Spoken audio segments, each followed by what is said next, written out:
और जब मैंने कहा है तो कहा है, यहाँ की सारी सीटें जीतेंगे और आपके सम्मानीय मुख्यमंत्री विजय बाबू से निश्चित रूप से पराजित। सनातन धर्म पर जो फोकस किया गया पूरे देश भर में, क्या जवाब देना? जवाब हमें नहीं देना, जवाब उनको देना है। सवाल तो हमने छोड़ दिया। सनातन का अपमान होता है, सोनिया गांधी, राहुल गांधी, प्रियंका जी और भूपेश बघेल खामोश रहते हैं। ये नहीं, ठीक नहीं है। सर, ईडी छत्तीसगढ़ में छापा मारते और राजस्थान में छापा मार रहे हैं। ईडी पे आज आपने बोला है भिलाई नगर के जो प्रत्याशी है उसको लेकर के आपने ईडी कर। देखिए, मुझे ईडी के बारे में एक ही बात कहनी है, क्या मुख्यमंत्री के सहयोगी पदाधिकारियों को बेल मिला? जेल में है कि नहीं? कोर्ट तो कई बार गए, सुप्रीम कोर्ट, हाई कोर्ट, सब जगह गए। आप कोर्ट जाइए, क्यों नहीं बेल मिलता? क्योंकि आपके खिलाफ गंभीर साक्ष्य है। तो आप लूटिएगा, आप जनता को भ्रष्टाचार में परेशान करेंगे और आपके खिलाफ कार्रवाई नहीं हो, ये नरेंद्र मोदी की सरकार है। कर्जा माफी की प्रलोभन दी गई है। और राजस्थान में तो वहाँ लूट कम हुई है क्या? हर जगह हो रहा, क्यों नहीं होगा? कई लोग के खिलाफ हो रहा है। छत्तीसगढ़ में सीएम का फेस कौन है भाजपा से? भूपेश बघेल सीएम के फेस हैं क्या? नहीं, छत्तीसगढ़। मेरा सवाल मैं आपसे पूछ रहा हूँ, भूपेश बघेल को क्या सीएम के रूप में कांग्रेस ने प्रोजेक्ट किया है? मैंने तो नहीं देखा। तो आप लोग भी नहीं करेंगे? जी नहीं, हमने कहा पार्टी जीत के बाद पार्लियामेंट्री बोर्ड तय करेगा और योग्य व्यक्ति मुख्यमंत्री बनेगा। हमारे यहाँ योग्य लोग की कमी नहीं है। आप उनको कांग्रेस के एटीएम बोलते हैं, वो बोल रहे हैं मैं छत्तीसगढ़ की जनता के एटीएम, उस पर क्या कहना है आपको? अब इसका कोई जवाब है? जनता के एटीएम है। अपनी लूट को जनता का एटीएम न बताएं, बड़ी विनम्रता से आग्रह। छत्तीसगढ़ में मेरा बहुत बड़ा सफर, मैं पहले आपके प्रदेश का प्रभारी भी रहा हूं। हर चुनाव में आना होता है, इस बार फिर लगाया गया। तो दिल्ली में पत्रकारों ने कहा तुम कहां जा रहे हो? मैंने कहा आज तो मैं दुर्ग भी जाऊंगा, भिलाई भी जाऊंगा, अभी फिरोजपुर से आ रहा हूं। मैंने कहा कि आप दुर्ग क्यों जा रहे हैं, पाटन क्यों जा रहे हैं? वहां तो मुख्यमंत्री भूपेंद्र पटेल की जय है और भूपेश बघेल की बघेल, क्षमा करिए बघेल। ऐसा है, मेरे सामने अब एक ही बघेल है, वो है हमारा विजय बघेल। बात समझ गया?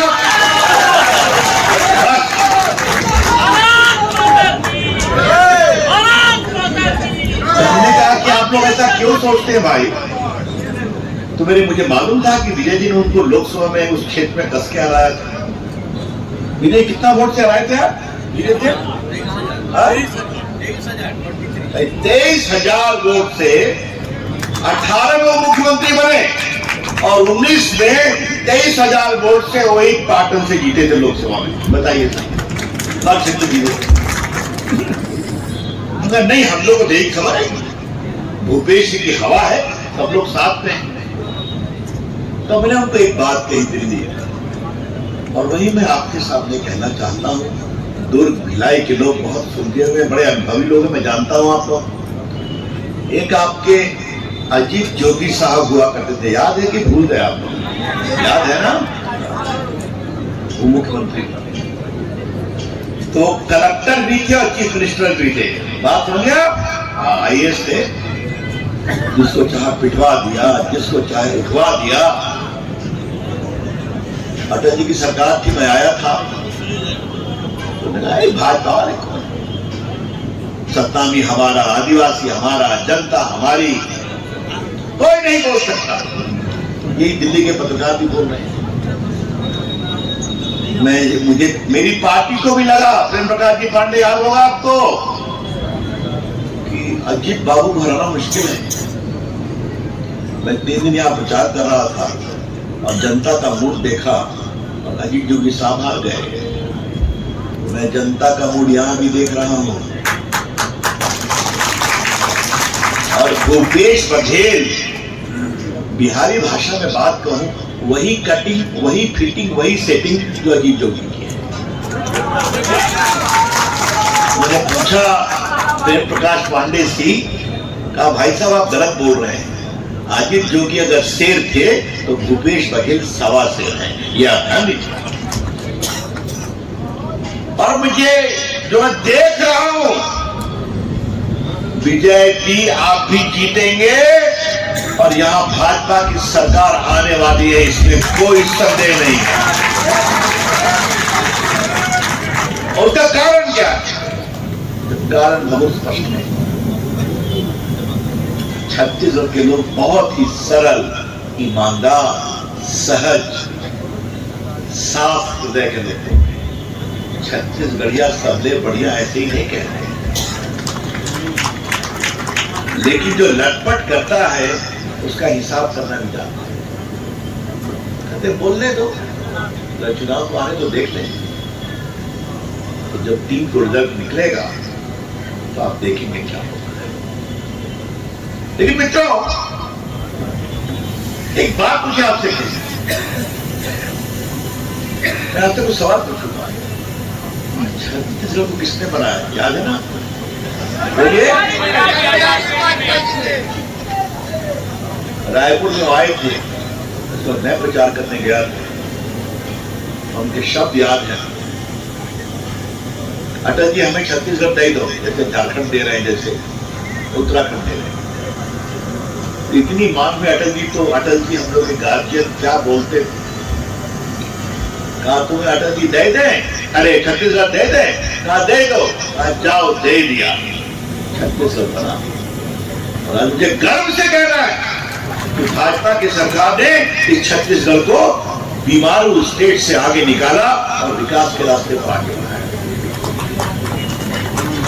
मैं देश का कोयला खान मंत्री रहा, देश का संचार मंत्री रहा, आईटी मंत्री रहा, जानता हूं इन क्षेत्रों में यहां क्या क्या विकास है। और भूपेश बाबू आपने क्या कर दिया इस प्रदेश में? जिधर देखते हूं घोटाला ही घोटाला, कहीं रुकोगे आप? मेरा 2 परिचय आपको याद है कि भूल गए। एक तो मैं पार्टी का कार्यकर्ता हूं और सुप्रीम कोर्ट का वकील हूं, पहले पटना हाईकोर्ट का वकालत करता हूं। चारा घोटाले का नाम सुना है बिहार का? सुना है कि नहीं सुना है? लालू प्रसाद जी जेल चले गए, उसमें 3-4 मामले। चारा घोटाले में सीबीआई की जांच करके कोर्ट से निर्देश देने वाला वकील रविशंकर आपके सामने खड़ा। चारा घोटाला, अलकतरा घोटाला। और मैं अयोध्या में प्रभु राम लल्ला का भी वकील था इलाहाबाद हाईकोर्ट में।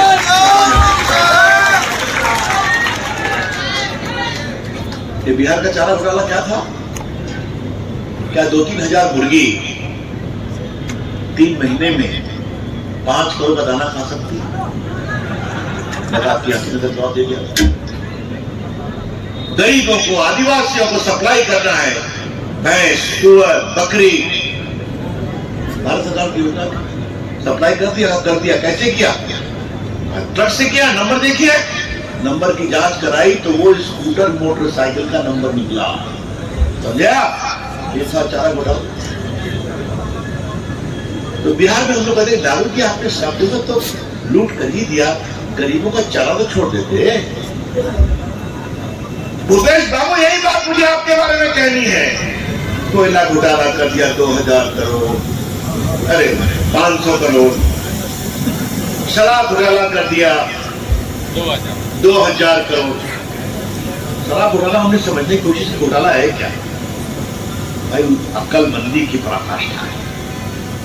एक ही दुकान 2-3 घंटा सरकारी मिलेगा, 2-3 घंटा गैर सरकारी मिलेगा।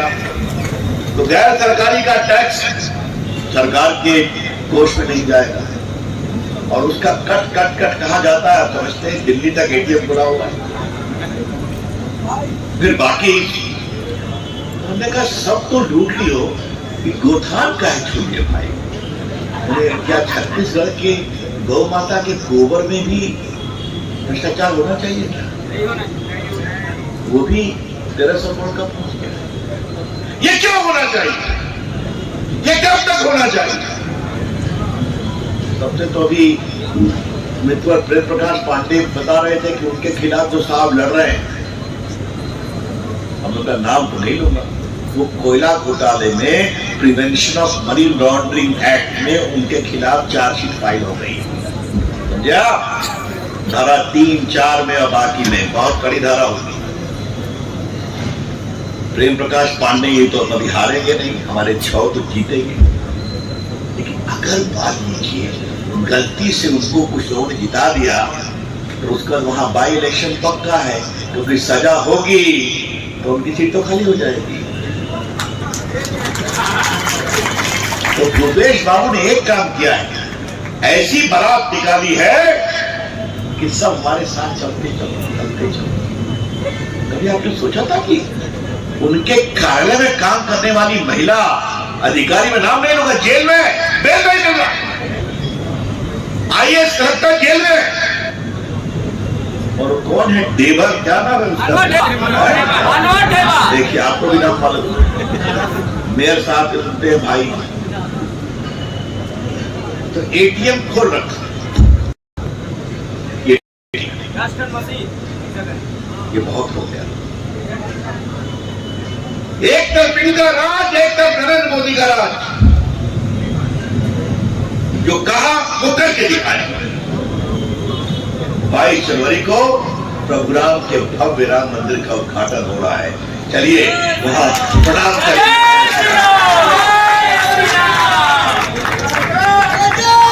और विजय भाई आपसे मैं आग्रह करूं, आप सबों से, जरूर जीतेंगे, विनायक दुर्ग को लेके जाइए, दर्शन करने जाइएगा आप लोग अयोध्या।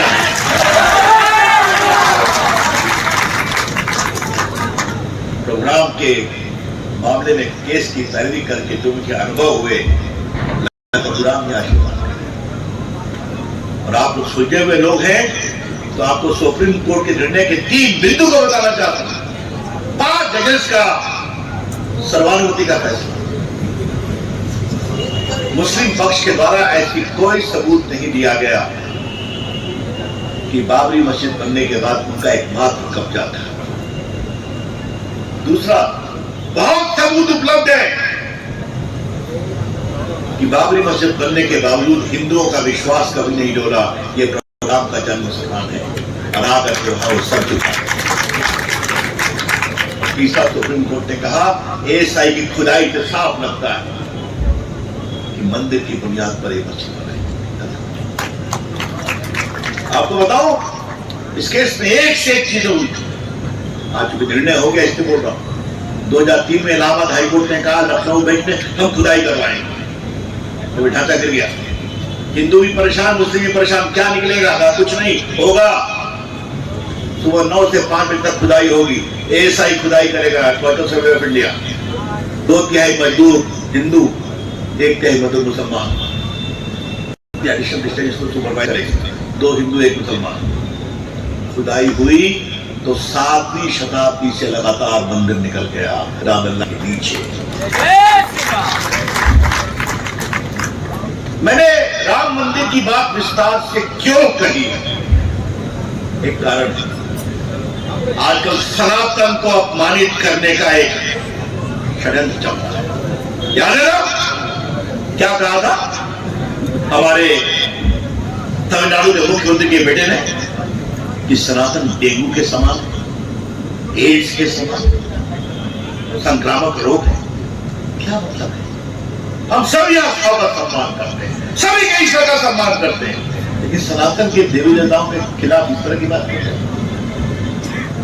बिहार से आते हैं, हमारे कई नेता आए हुए हैं, वहां एक सलाम धन्य शिक्षा मंत्री चंद्रशेखर यादव, शिक्षा वो क्या बोलते हैं? रामायण की चौपाई पढ़ना जहर खाने के समान है। समझा क्या हो रहा है? बगल में उत्तर प्रदेश, जब इतना सनातन का अपमान हो रहा, भूपेश बघेल ने कुछ कहा क्या? एक भी विरोध किया क्या? क्या रामायण मेला लगा रहे हैं? क्या लगा रहे हैं मुझे पता नहीं। कहते हैं कि प्रभु राम का यानी हम मामा घर है, नानी घर है, सम्मान किया। सोनी ने कुछ बोला क्या? राहुल गांधी ने कुछ बोला क्या? प्रियंका जी ने कुछ बोला क्या? ये लोग वोट के लिए जाएंगे किसी स्तर तक? ये नहीं करेंगे। अरे सनातन क्या है? मां शबरी हिलनी थी ना, प्रभु राम को जूठे बेल खिलाया, राम ने खाया, क्योंकि राम ने उसके अंदर ईश्वर का अंश देखा, राम की भक्ति। निषाद राजा ने प्रभु राम का सहयोग किया ना, वो तो निषाद थे ना। वाल्मीकि कौन थे जो रामायण लिखी? वाल्मीकि समाज नहीं, पूरा हिंदू समाज दुनिया में उनका सम्मान है।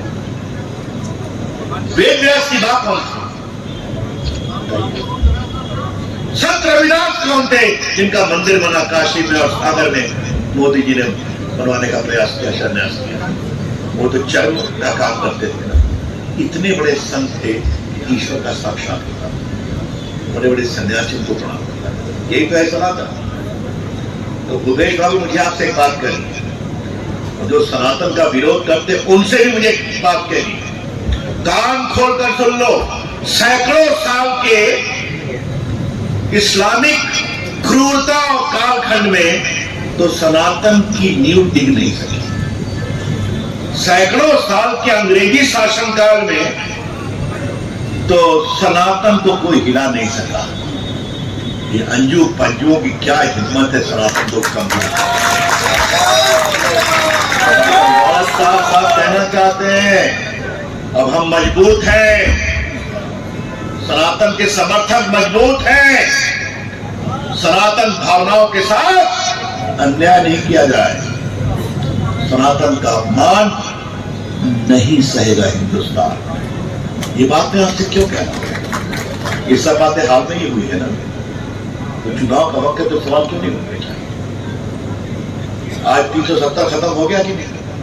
आप मुझे बताइए, आज कश्मीर में शांति है कि नहीं? लाल चौक पर जहां पहले पाकिस्तान का झंडा लहरता था, आज वहां लहरता है प्रभु राम की जय होती है। रामनवमी, जन्माष्टमी में कृष्ण के जगाए लाए, और मुस्लिम जवान हिंदू बहनों के पास जाते हैं रक्षाबंधन में, हमें भी कड़ाई पर आके ये बदलाव करके दिखाया। और जो पाकिस्तान से टूट होता है तो उनकी पिटाई भी कसकर करते हैं, घर में घुसकर मारते हैं। और पाकिस्तान ठंडा है, क्रिकेट में भी पिट रहा है, आतंकवाद में भी पिट रहा है, भारत से तो पिट रहा है, अफगानिस्तान से भी पिट रहा है। देख रहे हैं आप, आज नरेंद्र मोदी जी दुनिया के नेता हैं। आज मैं आपसे एक बात और कहना चाहता हूं, लोग कहते हैं करके दिखाते हैं। हमारी बहनें बैठी हैं, 3 तलाक का बिल पास हुआ कि नहीं हुआ? कितना विरोध किया? आपके आशीर्वाद से देश के कानून मंत्री के रूप में वो बिल संसद में लाने का अवसर मुझे दिया था। बता, आज इतने लोग मोबाइल से मेरे भाषण को रिकॉर्ड कर रहे हैं, प्रेस वाले। मैं आपसे एक सवाल पूछता हूं, कोरोना काल में आपको टीका लगा था ना, मुफ्त लगा था ना? आपको टीका कहां लगेगा इसकी सूचना कहां से आती थी? याद है आपको? देखिए, उन्हें उठा दे मोबाइल पर। भारत में 120 करोड़ मोबाइल फोन है, 80 करोड़ स्मार्टफोन है। ये मोदी जी की सरकार की उपलब्धि है। उसमें देश का संचार मंत्री था मोदी ने। आज रविशंकर, देखो कि देश के लोगों को उसके मोबाइल पर सूचना मिले, तुम्हारे कोरोना टीका का पहला टीका कब लगेगा, दूसरा कब लगेगा, और भारत का टीका बना होगा। देखिए, हम जो कहते हो करके दिखाते हैं। और एक तरफ भूपेश बाबू है, हम किसानों का कर्ज जल्दी ही माफ कर देंगे। अरे भैया, 500 क्या कर रहे थे? क्या कर रहे थे? क्योंकि आज छत्तीसगढ़ के लोगों को इतना दुख समझते हो, तो फिर मुझे कहानी याद आती है। कांग्रेसी भी कमाल करते हैं। आपने कहा सड़क बनवा दिएगा, बन जाएगी, 5 साल हो गया, कहा सड़क कहाँ बनी? अब देखो, चूना छीट रहे हैं ना, तो मतलब सड़क की नापी हो रही है। फिर वोट दे दिया, फिर 5 साल गुजर गया, भाई सड़क कहाँ बनी? देखो, ईटा गिर गया है ना, इस बार वोट दे दो। नरेंद्र मोदी जी की सरकार जो घोषणा करती है वो पूरा करके दिखाती है। मैंने कुछ बातें आपको, अब आपको तय करना है कि छत्तीसगढ़ को कहां जाना है, कैसे जाना है। मैं आपसे एक ही आग्रह करूंगा, तो ताल ठोक के जिताइए। मैं आपसे कहना चाहता हूं। देखिए, मैं 8 प्रदेशों का भाई रहा हूं और 36 का भी रहा हूं, खुद जानता हूं। जो मैं हवा देख रहा हूं, आश्चर्य नहीं होगा कि भूपेश बाबू को विजय बाबू हरा देंगे और ये इस जिले में देखिए कितना जबरदस्त काम किया और बात की गई। मैं आपसे अंत में क्या कहना चाहता हूं, छत्तीसगढ़ में विकास की असीम संभावना है, असीम संभावना है। यहाँ इतना कोयला है, यहाँ इतना बिजली है, यहाँ इतना, मैं देश का कोयला खान मंत्री रहा हूं, घूमा हूं, इसलिए बता रहा हूं।